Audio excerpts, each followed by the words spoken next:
حاضرین، درود پاک پڑھنے کے بے شمار فضائل و برکات ہیں۔ مصطفیٰ جان رحمت، شمع بزم ہدایت، نوشہ بزم جنت، پیکر جود و سخاوت، منبع علم و حکمت، صلی اللہ تعالیٰ علیہ وسلم کا بڑا کمال کا فرمان ہے۔ میرے آقا فرماتے ہیں جس کا مضمون ہے کہ بے شک تم میں سے بروز قیامت میرے سب سے زیادہ نزدیک وہ ہوگا جس نے دنیا میں مجھ پر سب سے زیادہ درود پڑھے ہوں گے۔ بظاہر تو یہ بڑی مختصر حدیث ہے، لیکن اس کے پیچھے جو انعام ہے، جو ریوارڈ ہے، اگر اس پر توجہ دیں تو سمجھ آئے گا کہ یہ کتنا بڑا انعام ہے۔ مجھے بتائیے نا، محشر کا دن یہ کتنا مشکل دن ہوگا۔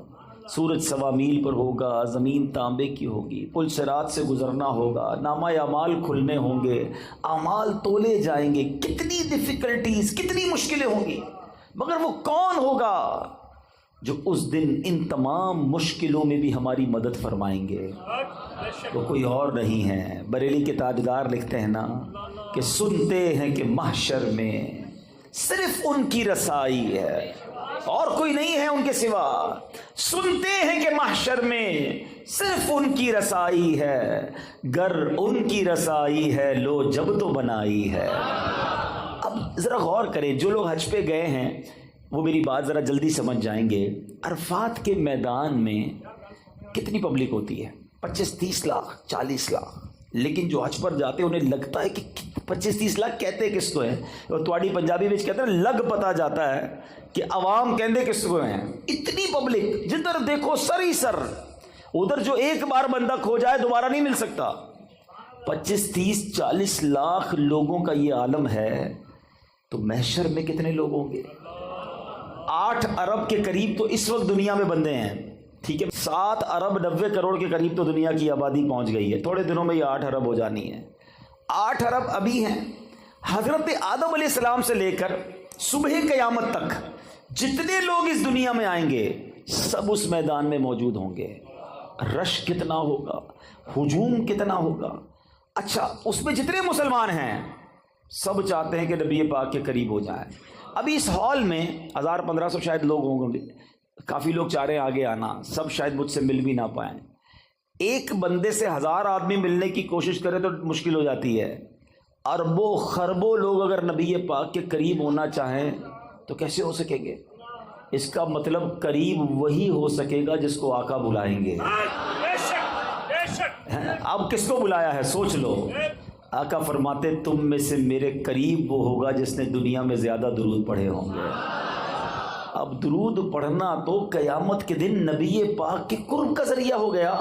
اتنے رش کے اندر میں کیسے قریب پہنچوں گا؟ اللہ اکبر۔ اور جب قریب پہنچ گئے نا تو پتہ پھر مسئلہ کیا ہونا ہے، آسانی کیسے ہو جائے گی۔ بہت پیاس لگے گی، سنا ہے محشر کے دن، مگر اعلیٰ حضرت کہتے ہیں ٹھنڈا ٹھنڈا، میٹھا میٹھا، پیتے ہم ہیں پلاتے یہ، اپنی بنی ہم آپ بگاڑیں، کون بنائے بناتے یہ ہیں۔ ارے جب باپ بھی نہیں پوچھے گا، وہ باپ جو آج بچوں کے لیے ڈبل ڈیوٹی کرتا ہے، مگر قیامت کے دن ایسے نفسا نفسی کا عالم ہوگا کہ نہ باپ پوچھے گا نہ ماں کام آئے گی۔ سنو، میرے آقا اس دن کیا کریں گے؟ ماں جب اکلوتے کو چھوڑے آ آ کہہ کے بلاتے یہ ہیں، باپ جہاں بیٹے سے بھاگے لطف یعنی کرم وہاں فرماتے یہ ہیں۔ اللہ اکبر۔ اس سے سیکھنے کو یہ مل رہا ہے کہ اگر محشر کے دن کی سختیوں سے بچنا ہے، ڈیفیکلٹیز سے بچنا ہے، تو آقا کے قریب جانا ہے، اور آقا کے قریب جانا ہے تو درود پاک کثرت سے پڑھنا ہے۔ تو آج سارے اسلامی بھائی نیت کریں۔ اتنا سارا ٹائم ہم موبائل فون کے ساتھ گزارتے ہیں، گھنٹوں گزر جاتے ہیں سوشل میڈیا پر فالتو میں، لیکن درود نہیں پڑھتے، ذکر نہیں کرتے، تلاوت نہیں کرتے۔ یہ زندگی بیکار نہ گزاریے، پلیز اپنی زندگی کو قیمتی سمجھیے۔ ایک ایک سانس یہ اللہ کی نعمت ہے، جتنا ہو سکے عبادت میں، ذکر و درود میں، نیکی کے کاموں میں صرف کریں۔ آئیے مل کر محبت کے ساتھ بآواز بلند درود پاک پڑھ لیں۔ صلو علی الحبیب صلی اللہ تعالی علی محمد صلی اللہ علیہ وسلم۔ آج میں مختصراً ایک ایسا واقعہ آپ کو میں نے سنانا ہے کہ جو قرآنی واقعہ ہے، اللہ کے نبی کا واقعہ ہے۔ اس واقعے کو سنانے کے میرے 2 مقصد ہیں۔ ایک تو قرآن کا واقعہ سنیں گے، اس واقعے میں جو میسج ہے وہ ہم لینے کی کوشش کریں گے، اور دوسرا مقصد یہ ہے کہ یہ واقعات تو ہمیں پتہ ہونے چاہیے تھے، اللہ کے کلام میں یہ واقعات موجود ہیں، مگر بہت بڑی تعداد ہے جو قرآن سے دور زندگی گزار رہی ہے۔ ہمیں شاید دنیا کی بہت ساری معلومات ہے، لیکن مسلمان ہونے کے باوجود قرآن کے بارے میں معلومات نہیں ہوتی، نہ قرآن پورا تجوید سے پڑھا ہوتا ہے، نہ ترجمہ پڑھا ہوتا ہے، نہ تفسیر پڑھی ہوتی ہے۔ مجھے ایک بات بتائیں، پہلے صبح اٹھتے تھے نا لوگ، اللہ رسول کا نام لیتے تھے، اچھا پہلے پھر اس کے بعد اخبار پڑھتے تھے، اب اٹھتے ہی فون اٹھاتے ہیں پہلا کام، اور یہ دیکھتے ہیں کس کس کا میسج آیا ہے۔ جب تک ہمارے واٹس ایپ میسیجز، ہمارے جو بھی ہمیں پیغامات آئے، ہم سنتے نہیں، ہمیں چین نہیں آتا، کوئی اہم بات رہ نہ جائے۔ مجھے ایک بات بتاؤ، تمہارے دوست کا، تمہارے کاروباری ساتھی کا پیغام مس نہ ہو جائے، اس بات کا خیال ہے؟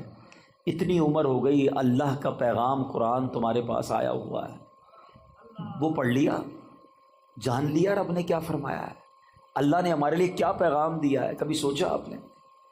قرآن تو ویسے ہی اللہ کا پیغام ہے، مگر خاص طور پر 89 آیتیں وہ ہیں جس میں اللہ نے براہ راست ڈائریکٹلی مجھ سے اور آپ سے بات کی ہے، اور کیا فرمایا؟ یا ایھا الذین آمنو، اے ایمان والو، اے ایمان والو۔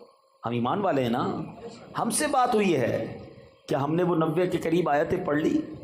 اللہ نے کیا فرمایا، مجھ سے کیا بات کی ہے؟ میری فیملی کا، میرے دوستوں کا، میرے بزنس کولیگز کا پیغام ڈسٹرب نہ ہو، اس کا خیال ہے۔ اللہ نے قرآن میں ہمیں پیغام دیا ہوا ہے، ہمارے پاس ٹائم ہی نہیں ہے۔ مرنے کے بعد کیا ہم یہ جواب دے سکیں گے کہ یا اللہ ٹائم نہیں تھا اس لیے قرآن نہیں پڑھ سکا؟ خدا را قرآن سے دور نہ رہیں، پڑھیں قرآن کو، اتنا کچھ موجود ہے۔ اور حدیث پاک کا مضمون ہے، وہ دل ویران ہے جس میں کچھ قرآن نہیں ہے۔ سوچو کہ ہمارے دل میں کتنا قرآن ہے، ہم کتنا قرآن پڑھتے ہیں۔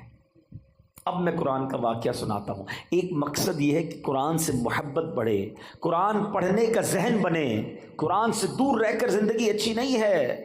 یہ قرآن، وہ دیکھیں نا، ہمارے موبائل میں بہت سارے سافٹ ویئرز ہوتے ہیں اور روز کئی بار کھولتے ہیں، مگر جس دن میں اور آپ قبر میں جائیں گے نا، ہمارے سارے سافٹ ویئر آف لائن ہو جائیں گے۔ بلکہ کچھ دوست کہیں گے یار کئی دن ہو گئے آن لائن نہیں ہوا، اور بعد میں پتہ چلے گا یہ بندہ تو خود ہی آف لائن ہو گیا ہے، خود ہی دنیا سے چلا گیا ہے۔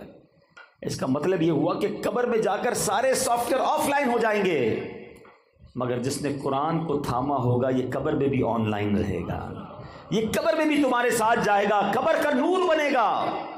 تو کیوں نہ روز کچھ نہ کچھ قرآن پڑھا جائے۔